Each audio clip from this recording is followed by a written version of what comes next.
trop, c'est trop. Il est temps, effectivement, que j'arrête. Il est temps que j'arrête d'aider les gens. Il est temps que j'arrête de m'occuper des autres. Il est temps que les choses que j'ai l'habitude de faire, les bonnes actions que je pose, il est temps que je cesse. Et voici le sentiment qu'on a lorsqu'on a aidé beaucoup de personnes, lorsqu'on est venu en aide pour certaines personnes qu'on a vues dans la souffrance, dans les moments difficiles, dans les moments plus agréables. Ces personnes qu'on a aidées. On a aidé parce qu'on pensait qu'on faisait du bien. Mais pas fini, la monnaie n'a pas été rendue. Et ça a laissé un sentiment qu'on a développé au fur et à mesure, un sentiment qu'on a eu à développer, un sentiment qu'on a lorsqu'on parle d'aider son prochain.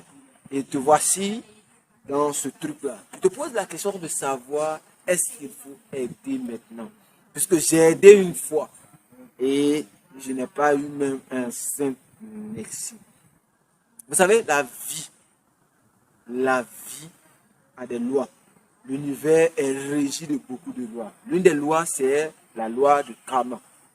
La loi dit que ce que vous sèmez, c'est ce que vous récoltez. La question que je voudrais te poser, où as-tu sémé ton bien? Sur quelle terre as-tu mis ton bien? Parce que sachez quelque chose, c'est que lorsqu'on sème, la graine peut être bonne, mais si la terre n'est pas fertile, c'est difficile pour la graine de pouvoir vraiment germer. Bref, ce que je veux te dire, n'arrête pas de faire des bonnes actions. Parce que ça peut arriver que une action que tu as posée puisse te donner. Quand on est entrepreneur, il y a 10% de notre ressource qu'on doit pouvoir donner de façon gratuite. Pourquoi? Parce qu'on veut le retour sur investissement. Vous savez, tout ce que vous posez comme action, tout ce que vous faites, tout ce que vous allez donner en gratuité va revenir.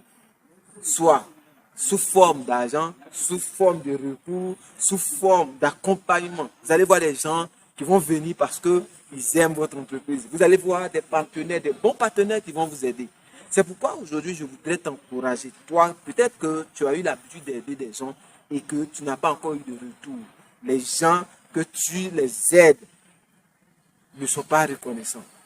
Je voudrais te dire que ne laisse plus ce sentiment-là mélanger tes bonnes actions. Il faut faire tes tri, mais ne cesse pas de faire du bien. Ne cesse pas de faire tout ce qui est bon. Tu avais l'habitude peut-être d'aider les gens. Tu avais l'habitude de donner de l'argent. Tu avais l'habitude de prendre soin des gens. Tu avais l'habitude de faire. Si cela vraiment te donne la joie au cœur, fais-le ça en temps de repos. Parce que ce que tu sèmes va revenir. Moi, je suis convaincu. Ce que nous sèmons va revenir.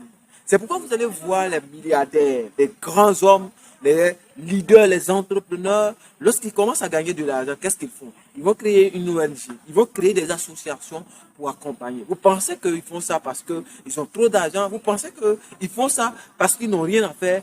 Parce qu'ils veulent vraiment être en équilibre. Si vous voulez vraiment être en équilibre, si vous voulez vraiment que les choses soient plus accessibles, plus faciles pour vous, faites cela. Vous allez voir qu'il y a des choses qui vont venir à vous sans comprendre pourquoi ces choses-là viennent à vous. Vous avez remarqué que quand vous avez posé des actions, parfois des gens sont venus comme ça vous aider. C'est ça qu'on appelle le karma. C'est ça qu'on appelle la loi du semeur. C'est ça qu'on appelle la loi du retour à l'envoi. Ce que tu lances, c'est ce qui revient vers toi. Alors, lance des bonnes choses, lance des bonnes actions. Si tu veux la paix, sème la paix. Tu vas avoir la paix. Même si autour de toi, certaines personnes ne te donnent pas la paix que tu veux, mais un jour, tu auras la paix. Un jour, tu auras des bonnes personnes qui vont te donner la paix. Alors, ne cesse jamais de faire du bien. C'était M. Nda, jeune entrepreneur. Parce que tu es une personne de valeur, alors sème la valeur afin que la valeur te revienne. Bye.